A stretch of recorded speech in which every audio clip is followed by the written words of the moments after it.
नमस्कार, बहुत-बहुत स्वागत है आपका नेक्स्ट 9 न्यूज़ में और मैं हूं आपके साथ राकेश कुमार। आज उत्तर प्रदेश की राजनीति में कुछ बहुत ही बड़ा हुआ है, जो आपने सोचा नहीं था वो हुआ है। यानी उत्तर प्रदेश में जो 2 मेन लोकसभा सीट थी, जिसको कांग्रेस का गढ़ माना जाता था, वो सीट है रायबरेली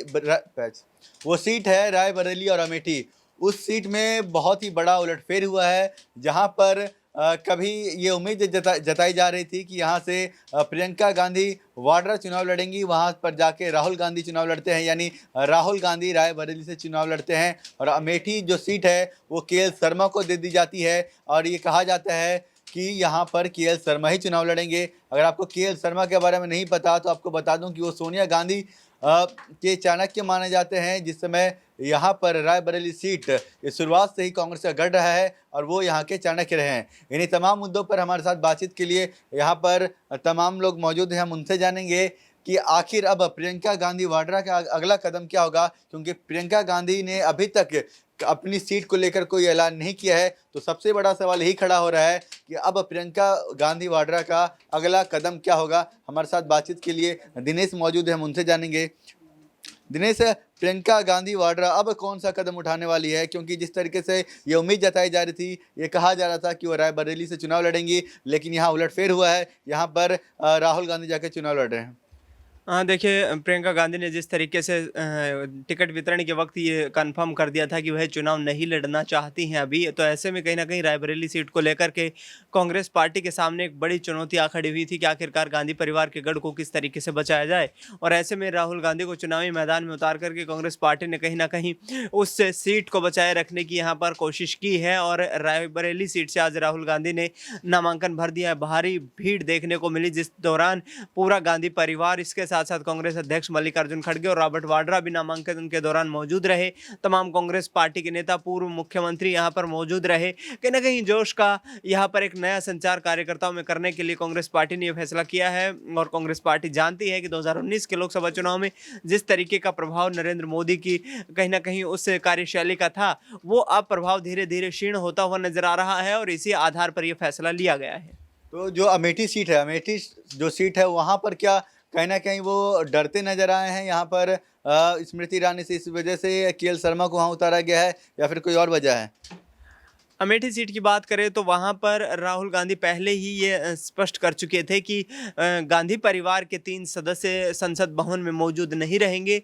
नतीजतन यहाँ पर केएल शर्मा को चुनावी मैदान में उतारा गया और केएल शर्मा को लेकर के जिस तरीके की यहाँ पर बातें चल रही थी, सोनिया गांधी के काफ़ी करीबी माने जाते हैं। राजनीतिक आधार से देखा जाए तो लगातार कांग्रेस संगठन के साथ जुड़े रहे हैं। ऐसे में कहीं ना कहीं राहुल गांधी को यहाँ रायबरेली सीट से उतारने की तैयारियां चल रही थी, चूंकि यहाँ पर प्रियंका गांधी ने चुनाव लड़ने से इनकार कर दिया था। ऐसे में कहीं ना कहीं गांधी परिवार के लिए अमेठी से अधिक महत्वपूर्ण सीट रायबरेली थी और वहीं से उन्होंने ऐसा फैसला किया है। ऐसे में केएल शर्मा को चुनावी मैदान में उतार करके कहीं ना कहीं कांग्रेस पार्टी ने राहुल गांधी को भी बचाने की कोशिश की है कि जिससे वो चुनाव जीत जाए और कांग्रेस पार्टी का गढ़ कायम रहे। देखिए, कांग्रेस पार्टी का गढ़ बिल्कुल कायम रहे, लेकिन यहाँ पर जयराम रमेश ने एक बहुत ही बड़ा बयान दे दिया है। इस बीच जयराम रमेश ने कहा है कि हम राहुल गांधी को यहाँ पर रायबरेली सीट से जरूर उतारे हैं, लेकिन हमने प्रियंका गांधी को लेकर कुछ बड़ा सोच रखा है। अब बड़ा क्या सोच रखा है, उन्होंने यहाँ पर एक बहुत ही बड़ा हिंट दिया है। उन्होंने कहा है कि हमने प्लान बी सोच रखा है। अब इस प्लान बी को लेकर के हम बातचीत करेंगे। तनुज से हमारे साथ बातचीत के लिए मौजूद हैं। तनुज, ये जो जयराम रमेश कर रहे हैं कि हमने प्रियंका गांधी वाड्रा के लिए प्लान बी सोच रखा है, तो प्लान बी उनका कहना है या क्या दर्शाता है, क्या संदेश देता है? देखिए, बिल्कुल उत्तर प्रदेश में आने वाले समय में विधानसभा चुनाव होने वाले हैं। ऐसे में महिला के तौर पर प्रियंका गांधी को मुख्यमंत्री का चेहरा कांग्रेस पार्टी बना सकती है। प्लान बी ये हो सकता है। शायद इसलिए रायबरेली सीट से प्रियंका गांधी को आगे नहीं किया गया, राहुल गांधी को आगे किया गया। और देखिए, मुझे समझ में बात नहीं आ रही कि अगर राहुल गांधी ने अमेठी सीट से चुनाव लड़ने के लिए मना कर दिया, पार्टी ने मना कर दिया और रायबरेली से उतारा गया, तो इतना इस बात पर चर्चा क्यों हो रही है?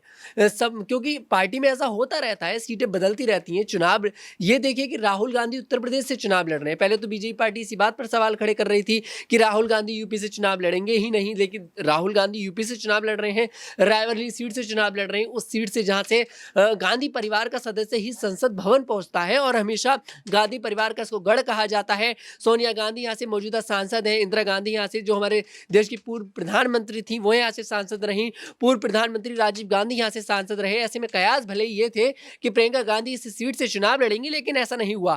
पार्टी ने बैठकर चर्चा करी। उत्तर प्रदेश में देखिए आने विधानसभा चुनाव होने वाले हैं कुछ समय बाद। ऐसे में जरूर पार्टी प्रियंका गांधी को महिला के तौर पर मुख्यमंत्री के रूप में दावेदार बना सकती है। अब देखिए, आप ये समझिए कि यहाँ पर अगर हमने बात करें अमेठी सीट को लेकर के, तो यहाँ पर सबसे पहले सीट पर दावेदारी पाते हैं संजय गांधी, उसके बाद इस सीट पर दावेदारी पाते हैं राजीव गांधी, उसके बाद सोनिया गांधी, और अब सोनिया गांधी के बाद यहाँ पर राहुल गांधी उतरते हैं और उसके बाद 2019 में वो हार जाते हैं स्मृति ईरानी के सामने। लेकिन अब केएल शर्मा अमेठी सीट पर आ रहे हैं, तो यहाँ पर जो पार्टी की जो शुरुआत से जो चीज़ें चलती आ रही थी तनुज, वो कहीं ना कहीं बिखरती हुई दिख रही है अमेठी सीट पर। नहीं देखिए, बिखरती हुई नहीं दिखाई दे रही है। आप ये देखिए ना कि अगर कोई व्यक्ति उस शहर से, उस सीट से पार्टी के लिए अपना पूरा योगदान देता है तो क्यों ना उसको एक बार मौका क्यों ना दिया जाए। कांग्रेस पार्टी का डिसीजन देखिए बिल्कुल सही है। केएल शर्मा जो है जैसा कि बताया कांग्रेस पार्टी ने कि वो बहुत मेहनत करते दिखाई दिए इन 5 सालों में, और अगर उन्होंने 5 साल मेहनत करी है और कहीं ना कहीं देखिए स्मृति ईरानी एक स्ट्रॉन्ग कैंडिडेट है, उस बात में कोई दो राय नहीं है। ऐसे में अगर जब उन्होंने केएल शर्मा ने जनता के साथ रुख किया है, जनता के पास वो गए हैं, और अगर कांग्रेस पार्टी उन्हें उम्मीदवार बनाती है तो बिल्कुल सही डिसीजन है। ऐसे में कांटे की टक्कर अमेठी में मानी जाएगी। 2019 में कोई बहुत बड़ा अंतर नहीं था, मात्र 50,000 वोटों का अंतर था। 50,000 वोट देखिए बहुत आसानी से कवर कर लिए जाते हैं। अमेठी सीट भी इस परिवार का, गांधी परिवार का गढ़ रहा है, और देख लीजिएगा आप 2024 में मुझे जितना दिखाई देता है कांग्रेस पार्टी इस सीट से जरूर जीत दर्ज करेगी।